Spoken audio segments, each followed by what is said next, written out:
Jurassic Island, premier parc dédié aux dinosaures de toute la Caraïbe. Parcourez le parc à la rencontre de dinosaures animés à taille réelle. Au programme, plongez dans l'ère du Jurassique en réalité virtuelle avec la toute nouvelle attraction Jurassic VR. Infos et adresse sur le site www.jurassic-island.com. Venez vous fondre le temps d'un instant dans un autre monde.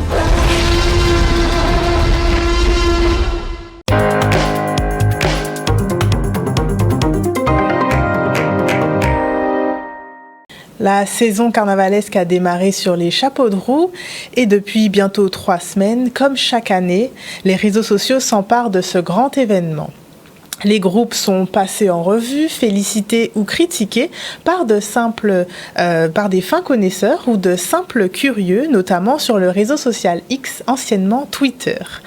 Bien que salué pour sa mélodie entraînante, le groupe emblématique Vim a fait les frais des internautes. Des critiques ont envahi la toile, en particulier sur les costumes des membres, majoritairement féminines, jugés choquants ou indécents. Son président Rudy Benjamin répond à la polémique et s'explique sur la direction artistique du groupe. Non, mais il n'y a pas de polémique.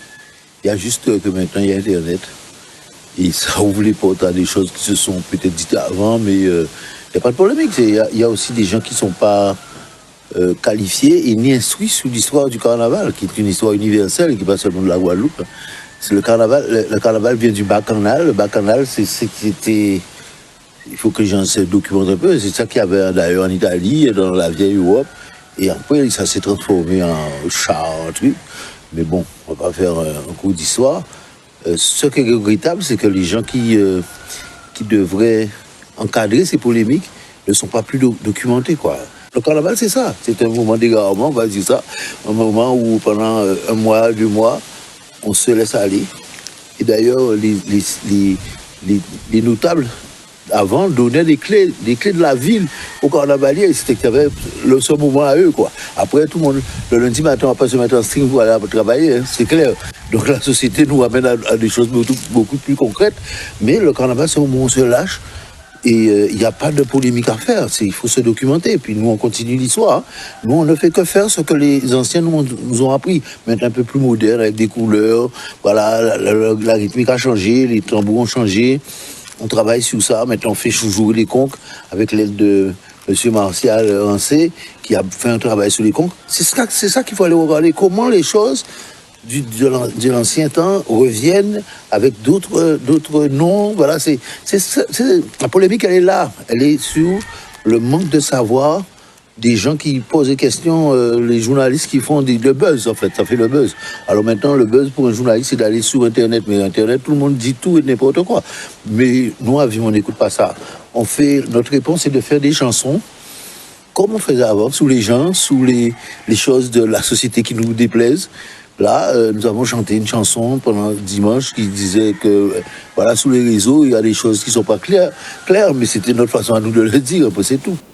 Mais effectivement, les réseaux sociaux ne sont pas toujours le reflet de la vraie vie. Pour comprendre cette vague de critiques et savoir si cet avis est partagé de tous, nos reporters sont allés à la rencontre de quelques Guadeloupéens pour recueillir leur avis. Musique, costumes et chansons. Et vous, que pensez-vous du groupe Vim? Les réponses dans ce reportage. Ce que je pense que c'est un délire à la base. Enfin, parce qu'il y a eu beaucoup de choses qui ont été dites par rapport aux réseaux sociaux, etc. Mais je pense que eux, c'est plus un amusement, un délire. C'est pas vraiment... Les gens prennent mot à mot ce qui a été dit. Et je pense que les gens sont là uniquement pour s'amuser, c'est tout. C'est même pas pour... je pense pas que ça soit dans un autre domaine ce qu'on peut imaginer,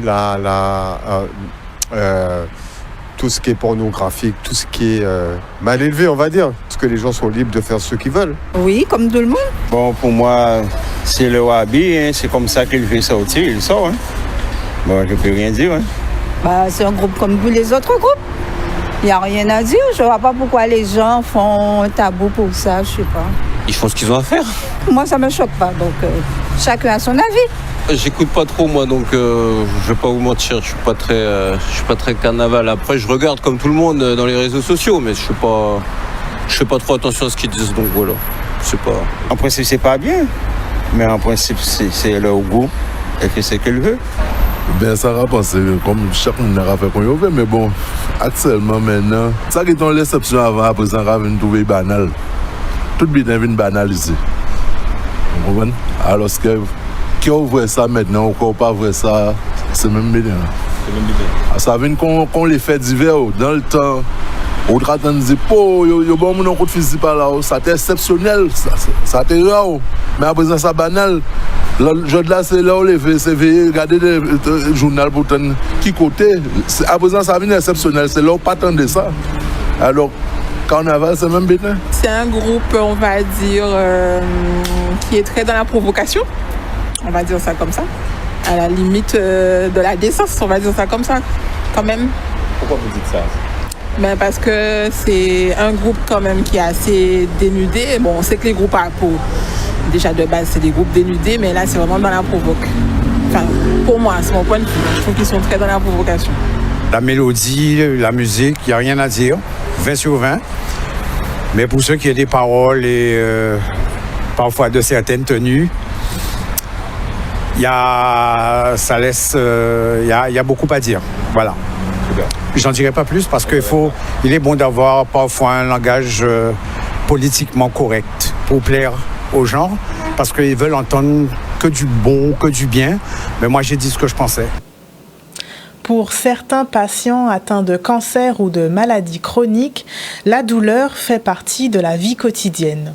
Elle est définie par l'Association internationale pour l'étude de la douleur comme une expérience sensorielle et émotionnelle désagréable associée à une lésion tissulaire réelle ou potentielle ou décrite dans ces termes. Au centre hospitalier universitaire s'est tenue une matinée dédiée aux douleurs du cancer et à leur prise en charge non médicamenteuse. L'occasion de sensibiliser les visiteurs à la douleur afin de mieux la comprendre et ceux qui la vivent. Un reportage de Michel Depape et Maëlle Cyril. Effectivement, aujourd'hui, c'est la journée de la douleur et en fait, l'intérêt de notre présence ici, c'est de sensibiliser, d'être dans un moment de partage avec les personnes atteintes du cancer et aussi sensibiliser également l'entourage et même les soignants autour de la douleur. Donc, moi, je suis affectée en tant que référente en soins de douleur en soins palliatifs et douleurs, au stand des différentes alternatives non médicamenteuses pour la prise en charge de la douleur. Je ne suis pas venue spécialement pour cette manifestation. C'est que comme je suis venue accompagner quelqu'un à ophtalmologie, et puis j'ai vu qu'il y a du monde, je me suis dit, comme je suis une femme curieuse, alors je me suis dit, il faut que je sache ce qu'il y a là. Et quand on m'a dit que c'est pour la douleur,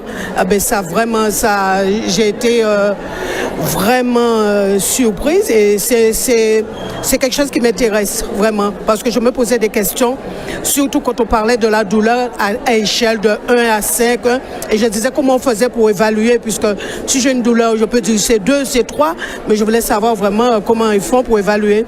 Et j'ai eu ma réponse puisqu'ils m'ont présenté la petite réglette. Et là, je suis satisfaite de la réponse. Les soins palliatifs, ce sont en fait des soins qu'on fait pour des patients qui ont des pathologies chroniques et c'est une prise en charge sur la longue durée. Donc, ça peut être des soins curatifs comme aussi des soins de confort. Donc, les soins curatifs, ce sera tout ce qui sera l'ensemble des médications, des médicaments. Et les soins de confort, c'est tout ce qui est un peu des alternatives comme le massage ou encore la musicothérapie et autres. Je pense que si je n'étais pas venue ce matin et j'ai su qu'il y a eu cette manifestation et que je n'étais pas là, ça m'aurait fait quand même quelque chose puisque ça m'intéresse vraiment. Willkommen in Guadeloupe. C'est sans doute la première phrase qu'ont pu entendre les 15 élèves du lycée Dortmund fraîchement arrivés en Guadeloupe. Ce matin, la section allemande du LGT de Bainbridge a accueilli les correspondants allemands pour leur journée d'intégration sur notre île. Dans le cadre d'un échange scolaire de 10 jours, les lycéens pourront découvrir l'histoire de la Guadeloupe et s'imprégner de la culture en visitant les lieux historiques de notre archipel. Un reportage de Maxime Morel. Les élèves allemands sont arrivés hier, ils ont été accueillis, nous sommes allés les accueillir à l'aéroport et puis ils sont donc, chaque correspondant est placé chez un correspondant guadeloupéen et qui va à leur tour les accueillir à partir du 13 avril pour un échange sur 10 jours. On apprend une langue justement, c'est pour échanger, c'est pour communiquer et donc c'est hyper important de mettre en œuvre toutes les pratiques linguistiques que l'on apprend en cours et là ils sont dans un bain linguistique et dans un bain culturel qui leur permet de faire des progrès. C'est absolument important pour connaître les différences, pour connaître l'histoire et pour lutter contre l'oubli et pour que cette histoire ne va plus se répéter. C'est aussi un peu notre signe contre le racisme et contre l'indifférence. Et pour ça, c'est notre projet actuel, c'est faire connaître aux élèves aussi de Guadeloupe l'histoire du Shoah et des Stolpersteine en Allemagne. Pour moi, c'est un bon point de façon culturelle, puisqu'on apprend leur culture et ils apprennent aussi la nôtre. Et d'un autre point, ça peut nous permettre aussi d'apprendre une nouvelle langue, à part l'anglais et l'espagnol, parce que option allemand, on ne voit pas ça dans tous les lycées. Et aussi, pour moi, c'est un bon point, puisqu'on rencontre des gens qu'on n'aurait pas forcément croisés dans la rue ou ailleurs. Ce qui compte aussi pour lui, c'est d'apprendre quelque chose sur l'histoire de cette île, de savoir d'où les habitants, comment ils vivaient. On a tout un programme de prévu et on a un atelier de Groka qui est prévu, une initiation aussi au créole. On va visiter le mémorial Acte. Également, on ira sur Basse-Terre, faire du kayak également à Sainte-Rose pour découvrir la mangrove. Et l'objectif est vraiment de se concentrer sur la thématique du devoir de mémoire. Donc effectivement, on veut vraiment que les élèves soient sensibilisés à leur histoire, que les Guadeloupéens sensibilisent les Allemands à leur histoire et vice-versa. Et on va les emmener au carnaval, puisque c'est la période. Parler de notre culture, le goka, danser avec eux, la rivière, etc. Manger un petit moquette aussi. Bon, donc vous correct. Et voilà. Et en parlant culture et patrimoine, ce soir nous allons parler donc de la vanille avec notre invité Cédric Coutelier, président de Vanille France et président de l'association pour la promotion de l'agroforesterie en Guadeloupe. Bonsoir Monsieur Coutelier. Bonsoir. Alors vous êtes présent aujourd'hui pour nous parler d'un événement qui s'appelle Vanille en nous, un événement qui est dédié aux professionnels mais aussi aux amateurs de la vanille et qui se déroule donc dans le Nord Basse-Terre. C'est ça. Donc c'est la première édition de cet événement, hein, Vanille en nous. Donc on vous mettait en lumière la vanille, je suppose sous ses différentes formes, parce qu'on parle d'agroforesterie, donc c'est aussi la façon dont la vanille est produite, elle est utilisée. Comment vous est venue l'idée de cet événement et pourquoi avoir choisi de mettre en place un séminaire dédié aux professionnels du 24 au 26 janvier ?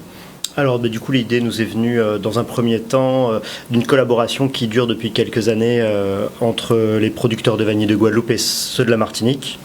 Donc on travaille ensemble depuis quelques années et puis à un moment donné il fallait bien que chacun des producteurs vienne voir les autres. Donc jusqu'à présent c'était nous qui allions un peu rendre visite à la Martinique parce qu'on produit un peu plus de vanille à la fois par rapport à l'histoire et puis aujourd'hui. Et puis là, du coup, c'est l'occasion de les inviter. Mais plutôt que d'inviter uniquement nos collègues de Martinique, on en a profité pour inviter tout le monde. Alors dans une moindre mesure, mais en tous les cas, nos collègues de producteurs à la fois de Polynésie, de l'océan Indien, donc Réunion, Mayotte, de Nouvelle-Calédonie, et puis les Antilles-Guyane, donc Guadeloupe, Martinique et Guyane.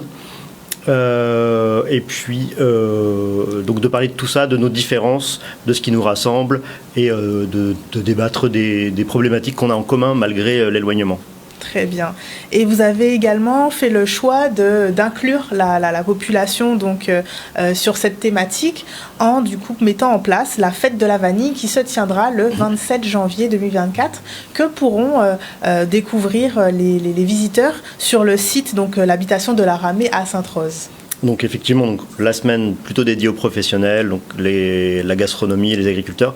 Et puis on s'est dit qu'au vu du succès qu'on a sur le séminaire, il fallait absolument qu'on ouvre également une journée plutôt aux particuliers et puis à la population qui souhaite un peu découvrir la vanille ou la redécouvrir.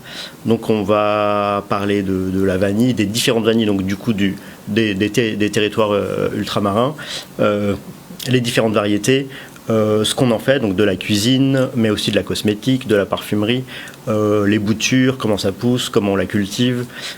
Puis comme c'est un samedi et puis on souhaite faire venir le maximum de monde autour de l'événement, on a également des animations pour les enfants avec des pépiniéristes, des colliers de fleurs, de la musique. Bref, on a tout fait pour que ce soit festif et plutôt convivial. Et puis aussi, goûter aussi la vanille. On va inaugurer la première bière à la vanille locale avec un brasseur local. Donc on invite l'ensemble de la population à venir découvrir tout ça et puis à nous dire si c'est bon ou pas. Et si c'est pas bon, on l'améliorera. Très bien. Donc c'est un événement gratuit et l'entrée est en libre accès à l'habitation La Ramée. C'est ça. Donc pendant de 9h à 17h, du coup tout le monde pourra venir découvrir tout ça. Très bien.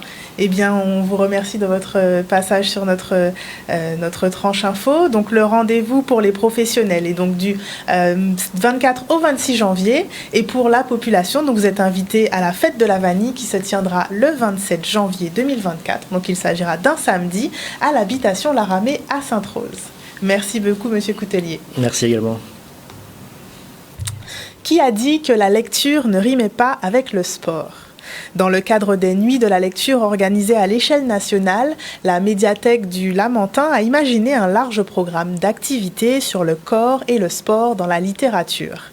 L'événement Lecture en mouvement a eu un franc succès ce samedi 19 janvier et petits et grands ont pu découvrir la joie de bouger leur corps en lecture et en musique. Découvrez ce reportage.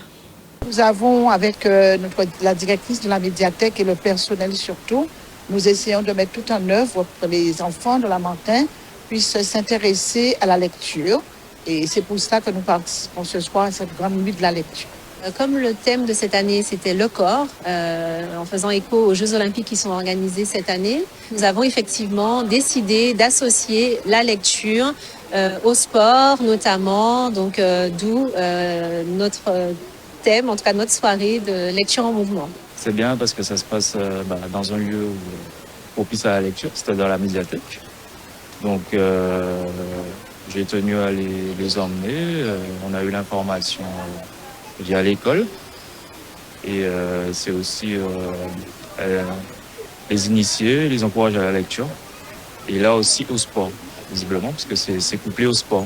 Proposer donc une programmation qui soit ludique, qui soit attractive, en intégrant effectivement donc les auteurs, des textes, des lectures à des animations de manière à ce qu'un public qui n'est pas forcément qui est éloigné ou qui n'est pas forcément enclin à lire ait envie en fait, passe un bon moment et ait envie de revenir. Même si le numérique a tendance, je dirais bien, à prendre le dessus, mais nous tenons à ce que le livre reste un élément majeur au sein des familles et accompagne les enfants tout au long de leur parcours de vie. Nous avons nos premiers créneaux qui étaient complets sur certaines activités comme par exemple l'Olympia littéraire, le Fitness Slam, le Breakdance des mots. Depuis tout à l'heure, ça ne désemplit pas pour les inscriptions en jeunesse et nous espérons accueillir autant de monde que les années précédentes où nous avions entre 300 et 400 personnes pour nos précédentes éditions de la Nuit de la lecture.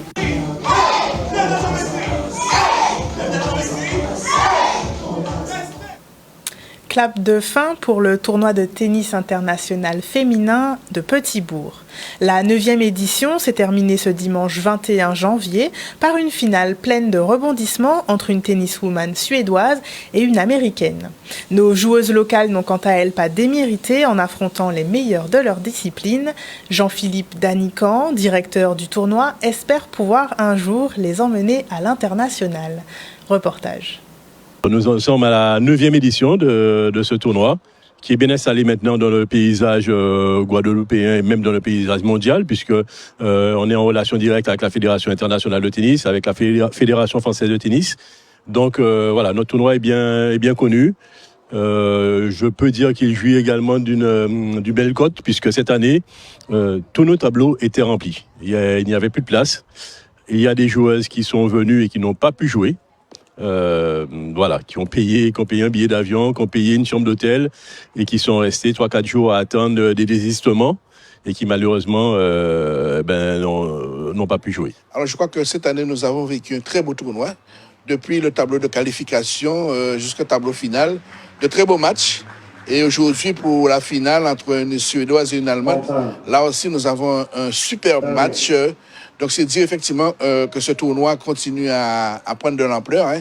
Nous en sommes à la 9e édition et c'est avec beaucoup de plaisir que la ville de Petit-Bourg, avec le Tie-Break Tennis Club, l'organise chaque année. You know, I did my best. I think she changed her tactic a little bit. I think she played a little better and she earned it. So. Un peu fatiguée d'une semaine assez longue et c'est juste qu'elle a changé son jeu, elle a changé sa tactique et c'est venu comme ça, elle a augmenté son niveau de jeu, c'était plus compliqué de la jouer et donc du coup voilà, le résultat il est là. I think my fight experience and that I just tried all the time and I had variation in my game. I think that was the key to win today. Son esprit combatif et le fait qu'elle ait varié son jeu, et ça a été ses deux atouts pour gagner ce soir.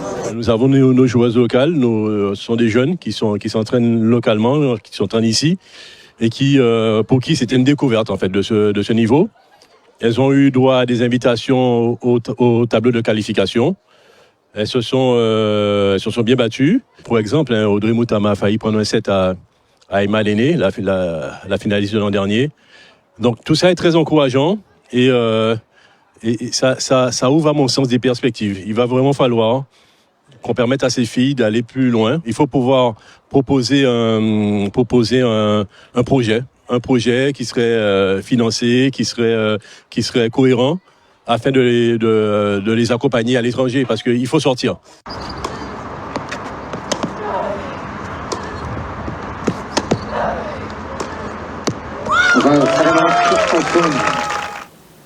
À l'issue de cette finale, la Suédoise Fanny Östlund a remporté le prix de 25 000 € promis à la vainqueur de cette 9e édition.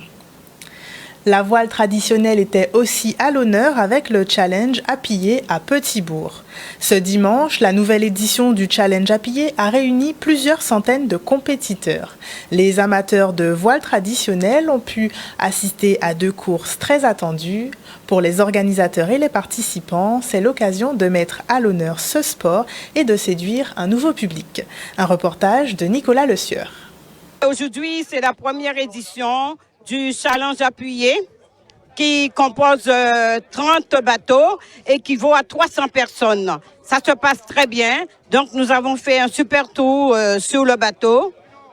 Et puis, il y a beaucoup de personnes. Et puis, nous allons continuer jusqu'à 13h30. On retrouve les copains. On s'entraîne quand même toujours avec eux, donc les week-ends, mais on n'est pas tout le monde, il n'y a pas toute la flotte. Et là, c'est vrai que c'est l'occasion de revoir tout le monde. C'est toujours convivial et ça fait super plaisir. Aujourd'hui, on a 2 courses. La première se déroule bien pour nous. On prend un départ pas mal. Au bord de près, on ne fait pas trop de bêtises. On passe 1 à la bouée au vent, ce qui est une bonne position pour le premier bord de vent arrière. On se bataille avec Marc et Hugo. À la bouée sous le vent, on est encore premier. Bord de travers, tout le monde se suit, normal. Le 2e, pareil. Un 2e bord de près, là, ça commence à attaquer dans tous les sens. Bon, on perd pas trop notre tête, on réussit à garder notre sang-froid, on reste premier. On passe la ligne d'arrivée en premier, donc la course commence bien pas mal. Il y a de belles batailles, les équipages, tout le monde progresse et tout le monde avance dans le bon sens et ça continue et de plus en plus, on va voir tous les autres équipages arriver devant. Donc le travail se fait, il faut être patient, mais on n'est pas tout le temps premier. L'important sur les courses aussi courtes, en fait, c'est de prendre un bon départ pour être dégagé, avoir le choix des options. Et à partir de là, normalement, ça fonctionne. Même si on ne gagne pas, on fait un top 3, top 5, ça facilite le job. Franchement, la mairie de Petit-Bourg joue très bien le jeu avec nous. Et ça fait plaisir parce que le public est là, le public est présent. Et il y a du monde, il y a des spectateurs. Et comme on le dit toujours, il faut se battre pour faire avancer la voile traditionnelle. Parce que c'est un super sport et il faut ramener le Guadeloupéen, il faut ramener tout le monde sur le côté maritime et parce qu'on est quand même entouré d'eau. outremernews.fr, le site de l'actualité outre-mer, 24 heures sur 24 et 7 jours sur 7.